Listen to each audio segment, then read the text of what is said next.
1945ರಲ್ಲಿ ಅಮೆರಿಕವು ಜಪಾನ್ನ ಹಿರೋಶಿಮಾ ಮತ್ತು ನಾಗಸಾಕಿ ಮೇಲೆ 2 ಪರಮಾಣು ಬಾಂಬ್ಗಳನ್ನು ಎಸೆದಿತು.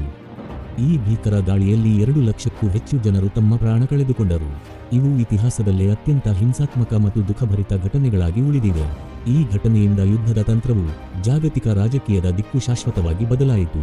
ಇದಾದ ಬಳಿಕ ಆರಂಭವಾದ ಶೀತಲ ಸಮರದ ಕಾಲದಲ್ಲಿ ಅಮೆರಿಕ ಮತ್ತು ಸೋವಿಯತ್ ಒಕ್ಕೂಟಗಳು ಸಾವಿರಾರು ಪರಮಾಣು ಬಾಂಬ್ಗಳನ್ನು ತಯಾರಿಸಿದವು, ಭಯ ಮತ್ತು ಸ್ಪರ್ಧೆಯ ನಡುವೆ.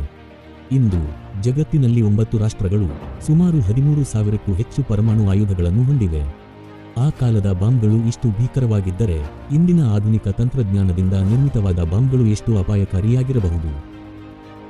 ಭಾರತ ಮತ್ತು ಪಾಕಿಸ್ತಾನ 2 ಅಣುಶಕ್ತಿಶಾಲಿಗಳು ನಡುವಿನ ಇತಿಹಾಸವನ್ನು ವಿಭಜಿಸಲಾಗುವುದೇ ಇಲ್ಲ. ಇವು 1947ರಲ್ಲಿ ಬ್ರಿಟಿಷ್ ರಾಜಧಾನಿಯಿಂದ ಸ್ವಾತಂತ್ರ್ಯ ಪಡೆದ ನಂತರದ ಕಾಲಘಟ್ಟದಲ್ಲಿ ಹಲವಾರು ಯುದ್ಧಗಳನ್ನು ನಡೆಸಿವೆ. ಈ ಯುದ್ಧಗಳ ಪ್ರಮುಖ ಕಾರಣ ಕಾಶ್ಮೀರ ಪ್ರದೇಶ, ಏಕೆಂದರೆ 2 ರಾಷ್ಟ್ರಗಳು ಆ ಪ್ರದೇಶದ ಮೇಲೆ ಹಕ್ಕು ಕೇಳುತ್ತವೆ. ಭಾರತವು 1974ರಲ್ಲಿ ಅಣುಶಕ್ತಿಯ ರಾಷ್ಟ್ರವಾಯಿತು ಮತ್ತು ಪಾಕಿಸ್ತಾನವು 1998ರಲ್ಲಿ ಅಣುಶಕ್ತಿಯಾಗಿತು. ಈವರೆಗೆ